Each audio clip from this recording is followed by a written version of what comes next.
Hai, kayaknya masak, balik lagi sama aku Him di Jawab Masak.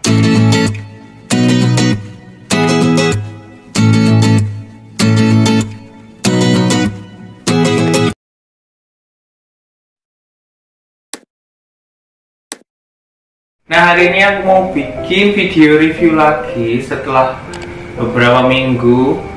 Akhirnya video ini itu udah ditungguin sama konco masak yang udah request beberapa minggu yang lalu. Nah, sorry banget baru hari ini jadi dan tayang karena ya ada suatu hal lah. Nah, akhirnya aku bisa nyelesain video ini, dan ini itu video review untuk produk yang kemarin itu udah pernah aku review juga, air fryer, tapi ini beda merek. Jadi merek hari ini yang mau aku review itu mereknya ini.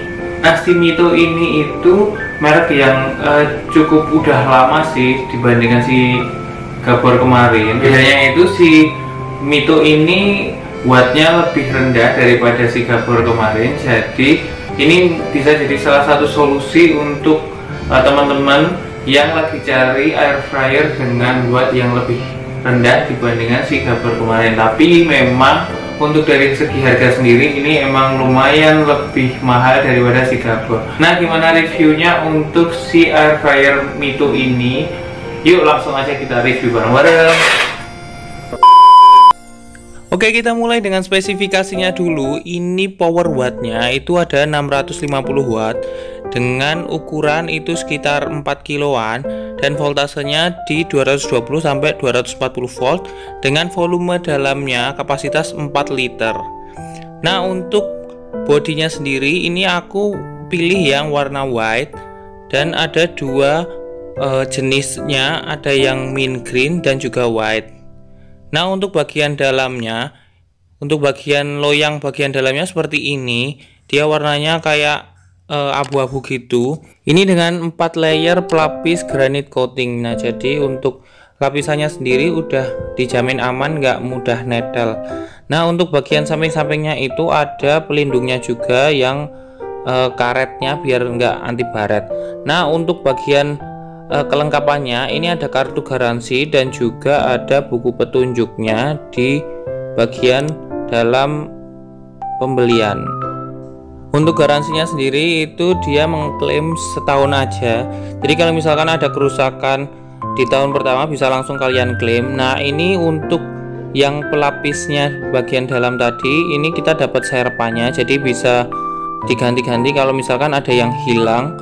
Untuk bagian pelindung loyangnya ini kalau misalkan hilang, ntar bisa diganti lagi dengan serepan yang tadi itu. Ini semuanya udah ada di bagian kelengkapannya.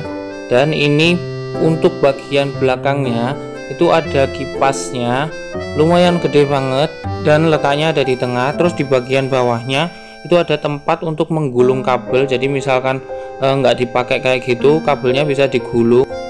Dan untuk keluaran angin dan suara yang dihasilkan saat menggunakan air fryer ini lumayan lumayan agak berisik dibandingkan si Gabor kemarin itu. Kalau Gabor itu dibandingkan sama ini kan dia jauh lebih senyap, tapi kalau ini agak lebih berisik, tapi nggak berisik-berisik yang ganggu banget kayak gitu.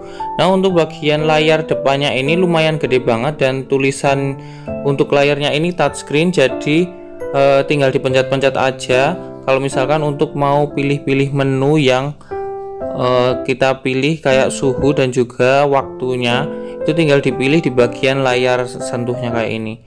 Nah, untuk bagian ini tinggal dipencet aja, tinggal pilih menu. Ini ada 6 menu, yaitu ada untuk yang snack, ikan, terus habis itu ada bagian daging, ayam, roti, dan juga bagian terakhir ada yang defrost.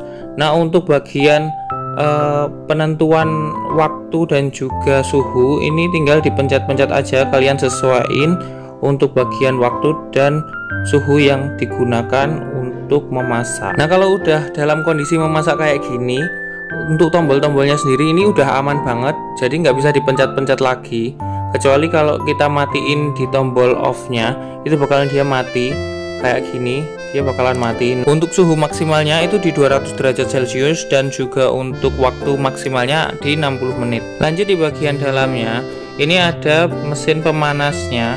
yang bakalan berputar anginnya kayak gitu 360 derajat, sama kayak yang Gabor sebelumnya, dengan desain yang lumayan stylish dan lucu banget, dan lumayan gede sih menurutku karena bentuknya kan kotak kayak gitu ya, dan juga putih bersih. Aku paling seneng kalau misalkan warna-warna putih yang kayak gini. Kalau misalkan kalian suka yang warna hijau ya silahkan beli yang hijau aja nggak masalah.